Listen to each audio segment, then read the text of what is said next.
Hey everybody, I'm gonna give it a second. Have a sip of water. Give it 1 second for everybody to join. I think we're live. We even got a filter going. We are fully organized today. My throat is getting a little bit sore from all the blabbing I've been doing this morning. So, hi everyone. Thanks for joining. It's Jill K, functional nutritionist and owner of Down to Earth Wellness. I hope you're doing well this Friday. Pretty sure it's Friday. We're going to be talking about blood sugar balance and your energy and how those are connected and how you can optimize your energy through working on your blood sugar balance.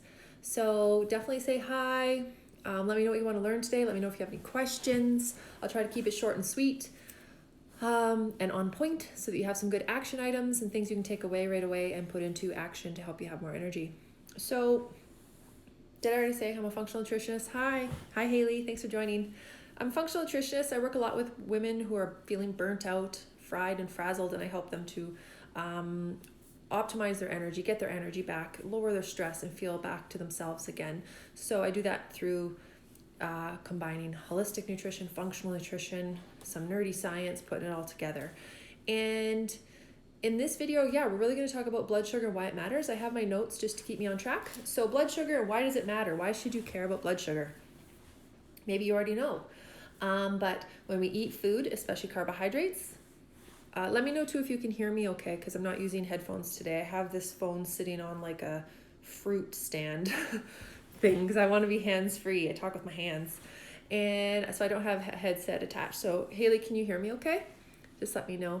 So I'll keep talking. Hopefully you can hear me. Blood sugar is obviously through our body, where our blood goes throughout our body. And when we eat foods, especially carbohydrates, those are broken down into glucose. We need glucose for our muscles, for our energy, for our brain. Our brain relies on glucose. We need it. It's so important. And whenever we eat foods, we get a hit of glucose. And then insulin is released from the pancreas, that hormone that brings glucose down, stores the excess glucose in our liver as glycogen for later usage, or stores it in our fat cells for later energy if we need it. We need that glucose. But what can happen is we are eating foods that aren't working for us. We're under stress. We're doing different things, and our blood sugar can get really out of balance. We're eating foods that maybe aren't balanced enough. We're eating lots of carbohydrates or lots of sweets and sugars and processed foods and not enough maybe nourishing grounding foods. And our blood sugar can get really sky high and then drop and get high and drop and high and drop because insulin's coming in, taking the glucose away, so it's dropping it. And then we might eat something sweet again, so our blood sugar is increasing again. So we can kind of get on a roller coaster ride. And that's not really what we want when it comes to blood sugar, because what can happen is it impacts our energy. And also what I want to say is blood glucose is so important to have it balanced, to have that roller coaster ride of blood sugar balanced and less high peaks and dips, so that our brain feels clear, our energy's high, our hormones are happy, our moods are happy, our cravings are better, and we have an ability to maintain our weight or lose weight, and we have an ability to sleep well. Because when our blood sugar is going up high and low, we can have dysregulation with all those issues. We can have hypoglycemic type symptoms, which is low blood sugar.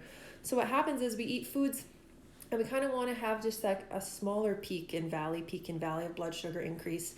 Because every time we're eating something really, really sweet, insulin has to be released and then brings our blood sugar down, and it can bring it down too low at times. And so we're having these constant energy dips because insulin's being called to help us.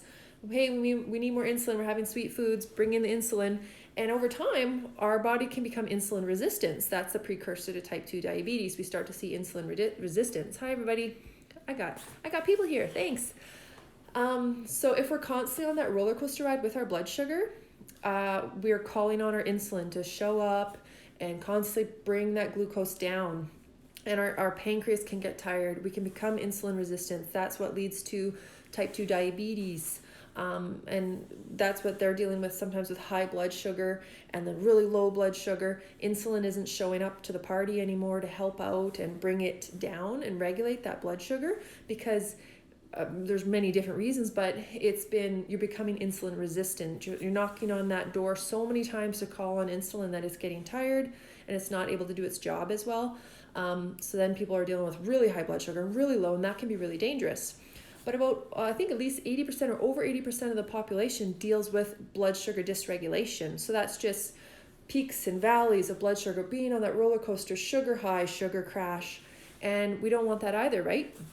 It can be damaging to our blood vessels. It can zap our energy. All the things like we were talking about, makes it hard to lose weight. It can be inflammatory, but overall it really does zap your energy. So one thing I want to mention is I recently bought a CGM, a continuous glucose monitor, just for my own research, my own nerdiness. I really wanted to just check out what my glucose was like day to day. So it's this little thing on your arm. It's this little tiny white little sticker. And I think it's designed for type 1, type 2 diabetics, a really, really helpful tool. Hi, David. Thanks for joining. Hi, Quinn. A really, really helpful tool for type 1, type 2 diabetics, so they don't constantly have to be pricking their finger and testing their blood every few hours. This little needle goes into your arm, which sounds crazy. It gets poked into your arm. This is for them, and I bought one because we can buy one in Canada. And in the States, you need a prescription, but it's designed for them. But I can see that a lot of people that are also health conscious or curious about it or want to optimize their blood sugar might be exploring these too. So you pop it into your arm, it pokes a little needle in and inserts a fiber under your skin, and then the needle's out. And then this little sticker stays on your arm for 2 weeks. And then you can actually scan it with your phone, and it helps me to just see where my blood glucose is, depending on what I've eaten, where I've eaten, and the app will track your blood glucose all throughout the day. So this isn't something you have to do. In Canada, if you want one, you can go to the pharmacy, Shoppers Drug Mart, Walmart. They're not cheap, $119. In Europe, I think you can get them too at the pharmacy. In the States, you need a prescription, and it's called the Abbott Freestyle Libra, and they have it right behind the counter at the pharmacy, and it's called the continuous glucose monitor. So you get one, it has a little applicator, you put it in the back of your arm, leave it there for 2 weeks, download the app, which is also called, I think, the Freestyle Libra app. And wow, what a powerful tool for people that are type 1 or type 2 diabetics. I'm sure such a powerful, useful tool for them. Like, probably helps them out so much, not having to zap their finger all the time, to just quickly be able to scan on their phone. So I think that's amazing technology. And what we're going to see, I think, is it becoming more mainstream for people who want to look further at their health, optimize their own health. There's going to be a lot of that, I think, people using those in the future. Actually, they are right now. I can name 3 nutritionists off the top of my head that are using one right now. Actually 5 nutritionists off the top of my head that are using one right now. So just testing it out for our own information. So my point is you do not have to get one. You do not need one. Listening to your body and your symptomology is so powerful. I was just really curious because I'm nerd. And I wanted to see, like, do my symptoms match what my blood sugar is actually at when I feel tired, sleepy? Is that actually low blood sugar? Things like that. So if you have high I'm reading that wrong, AC1, or a high blood sugar, this might be a really helpful tool for you, to check out if your doctor hasn't already recommended it.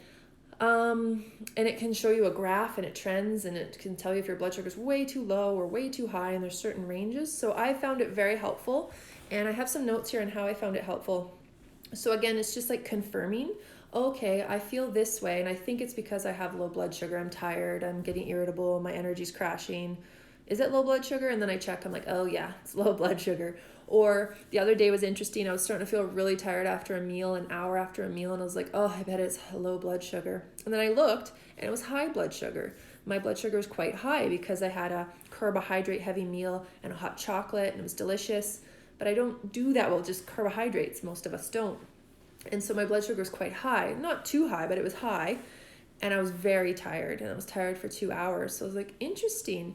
So not only am I tired when I have low blood sugar, I'm tired when I have high blood sugar, not just a sugar high. I was getting a headache. And then I sorted it out, went for a walk, had a balanced meal, and it was good. But really, really informative to be like connecting those dots. Like, okay, this is what I feel like when I have low blood sugar. This is what I feel like when I have high blood sugar. And then what I've also noticed is it's just additional info, like wearing a Fitbit at night or tracking your sleep. It's just additional info, but we always go back to our symptomology, what our body's telling us, how we're feeling based on our symptoms. That's really powerful. So you can tune into your symptoms to know if your blood sugar is high or low or what's going on there. Other things I've learned from using it, I've used it for about, I think 6 days now. Paying attention to energy and moods as my blood sugar fluctuates, and just really getting to know my body more. And then also realizing that exercise impacts your blood sugar so much. If you went for 3 15-minute walks, hi everybody, 3 15-minute walks after every meal, it greatly reduces high blood sugar. It actually drops your blood sugar rate down. Just moving your body burns up that glucose that's in your blood, because right when you eat a meal, there's glucose in your blood. You got all this glucose, and if you go sit down, now your insulin's going to have to bring it down, store it away, put it away. But if you go and exercise a little bit, a 15-minute walk, you're burning up that glucose quite quickly, and it can really help just to keep your energy quite stable. So I've seen that with using that app, like holy smokes, blood sugar rises when I eat and really drops when I go for a walk, and then comes back up. So that's been really helpful. These are just little side notes I wanted to add about using the CGM. I have posted about it in my stories, and it's on my highlights on my profile. Exercise is a huge impact on blood sugar. Meal balancing, adding that fat and protein makes such a world of difference to balancing the blood sugar versus having just a carbohydrate heavy meal like spaghetti or pasta or bagel. Adding that protein and fat. There's been a game changer for really balancing my blood sugar. And also the thing too was I noticed how sluggish I felt just going for a walk when I had just protein and fat but no real carbs at dinner. I just did not have the energy to go for a walk. My blood sugar was so low because I need some carbs. So everyone's different, but you might need some carbs at a meal. Usually people do. So then one night I had just chicken and veggies, and I was so sleepy. Maybe it was just the day. My blood sugar was so low for that walk, and it was so low throughout the night, like below where it should be. And I felt crappy in the morning, like hungover kind of. My blood sugar was low all night. So that was really interesting, because sometimes I wake up in the middle of the night, I'm having nightmares, or I just feel like sluggish in the morning. And I thought maybe it's stress, maybe it's a poor sleep. But now I'm seeing no, it's actually probably low blood sugar because of what I ate for dinner, or just that low blood sugar at night wakes me up in the middle of the night because your cortisol increases because it wants you to increase your blood sugar because it's too low. So you wake up kind of stressed or you have a nightmare. That can be cortisol increasing to increase your blood sugar. So that was really interesting. And then the next night I had the chicken, the veggies, but I had a little bit of pasta as well, gluten-free pasta. I had so much more energy from my walk. And then I had some high-fat yogurt, coconut yogurt, like a couple hours before bed, just that fat, nice, tasty fat yogurt. And my blood sugar was so happy all night, completely balanced, and I had a great sleep. So I was like, wow, this is cool, just kind of testing things out.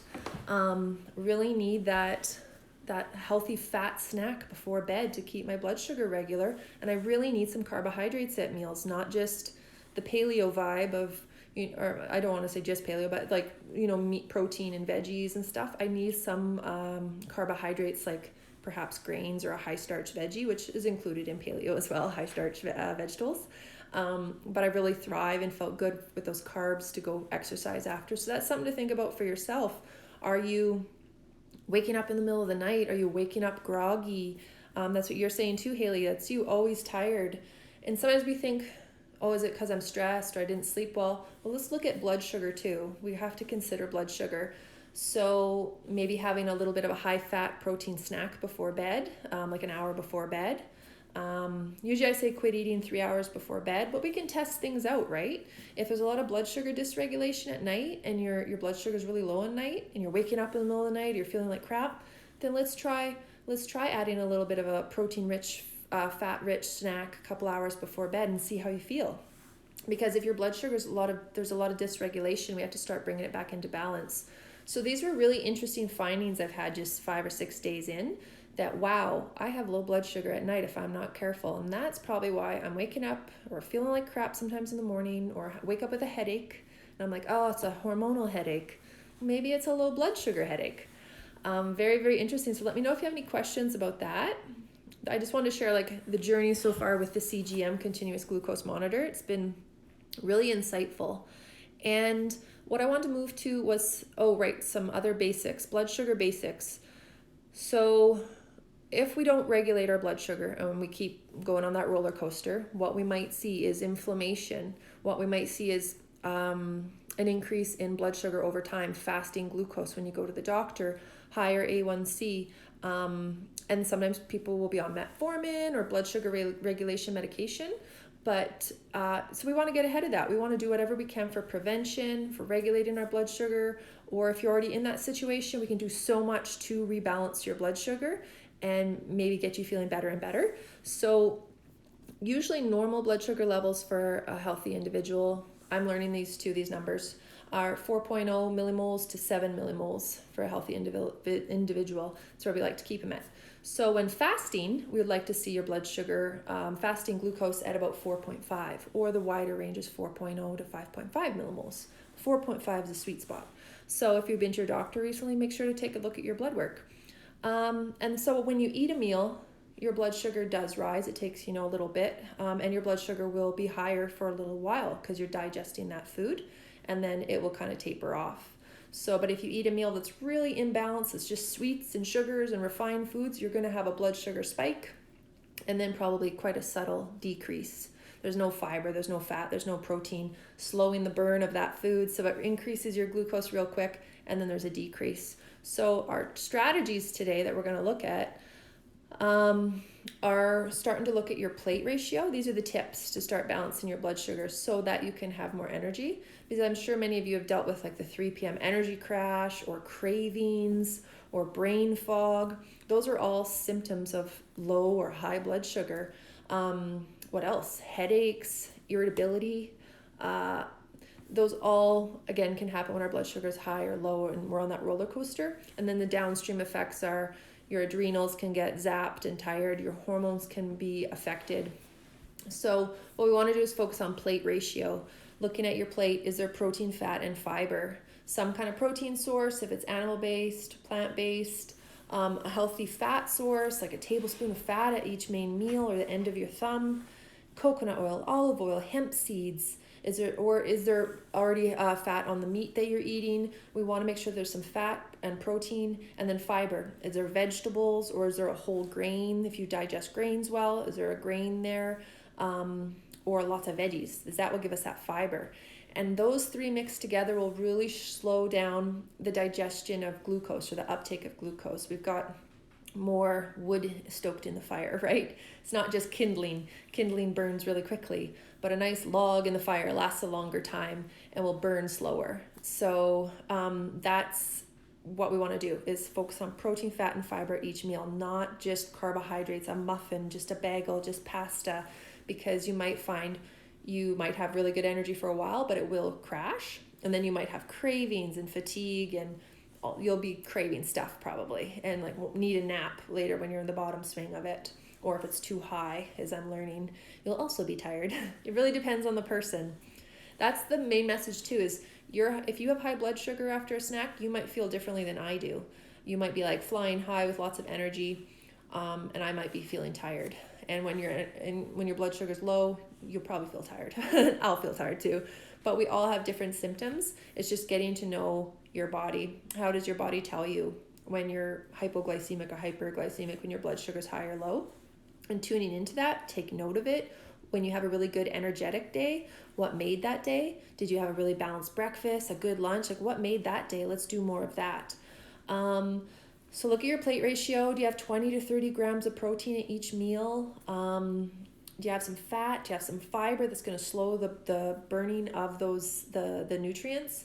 Listen to your symptoms. And what else was there? I have more. Wait.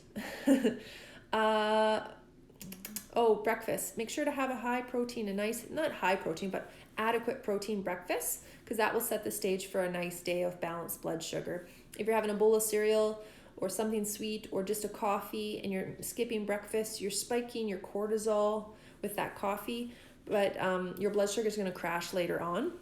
So we want to kind of set a nice even keel. Instead of the roller coaster, we're trying to go more balanced. And again, I record a lot of this CGM journey on my Instagram profile under highlights, CGM, or I might rename it to blood sugar. You can see it there, and I kind of show the spikes and the valleys and everything with blood sugar there.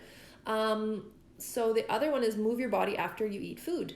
Before I forget, If you need snacks in between those meals, have a couple snacks, but make sure those snacks have some protein and fat as well, not just a piece of fruit, but a piece of fruit with some nut butter, some veggies with hummus, like not just simple carbohydrates, or delicious fruit, which is great, but have some protein and fat with your snack as well.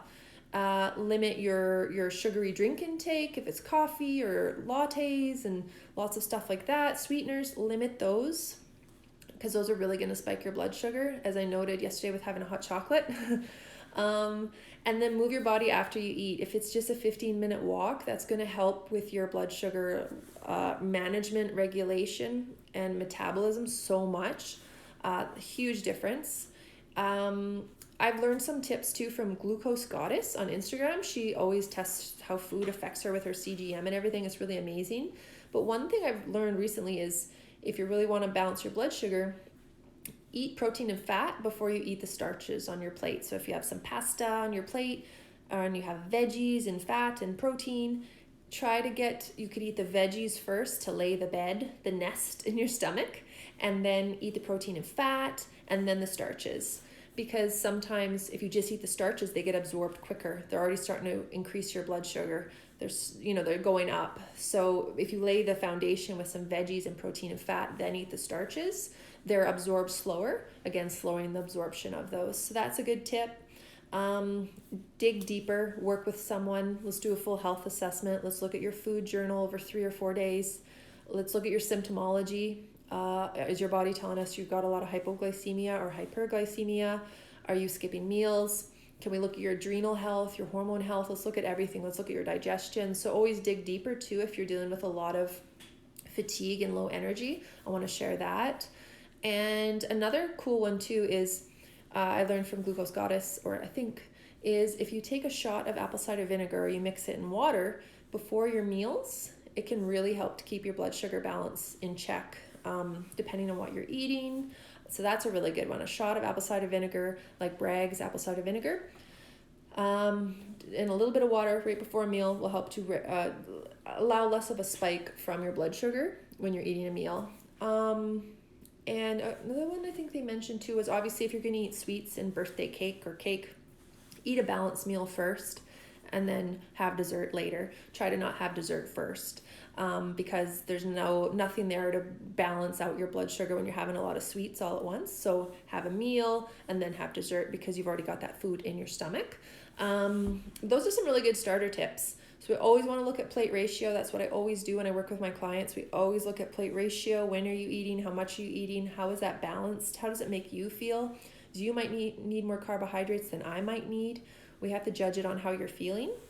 But a real key to having more energy is to balance that blood sugar every day, lower the roller coaster. Is that making sense so far? Are these some good tips, helpful tips? Let me know. And thanks for chiming in too, Haley. I think some of these tips could really help. Let's see how sleep goes when we try to have a snack before bed, and see if we can regulate that blood sugar a little bit, depending on the person. Another one is keep track. You can keep track of what you eat with a food journal and how you feel a half hour to an hour and a half afterwards. And that can tell you a lot. Like, oh man, I'm so tired, or I feel energetic. Let's see how food's making you feel. So I hope that's helpful. And if you want to dive deeper and you want to dig into this and create more energy for yourself, feel like yourself again, then feel free to book a call with me. I have a Wild Energy Deep Dive program where I work with people to do just that, along with many other things. But you can always book a strategy call. The link is in my bio to learn more and dive in deeper. So I hope this was helpful. That's all I wanted to share for now. I will still update everybody as I go along using the CGM, and I'll do that in my Instagram stories. Maybe I'll do another conclusion video down the road. Just let me know if you want to know about it, what else I've learned, insights and stuff like that. Again, it's not something you have to do, but it is very helpful. That I just wanted to do it for myself because I'm curious. It's been helpful. So definitely not something you have to do though. It's just an addition, just information gathering, right? And I try to not take it too seriously, like, oh no, my blood sugar's low. I'm not doing this right. I'm like, this is just information. It's very helpful. So that's how I look at it. Let me know if you have any questions. You guys have any questions? I'm going to hop off here in a couple seconds unless there are some questiones. I'll give it a sec. Thank you for joining live. That's awesome. And for chiming in. And if there's any times you have a Q&A, any questions you want to ask, I could do an IG live about it, or topics you'd like me to talk further about when it comes to energy, women's health, just let me know, and I will take note of that. All right, if that's it, I hope you guys have a great weekend. It's definitely springtime. It's melting over here. So have a good day. I'll talk to you soon. I'll try to get off of this IG live without crashing it. Talk soon.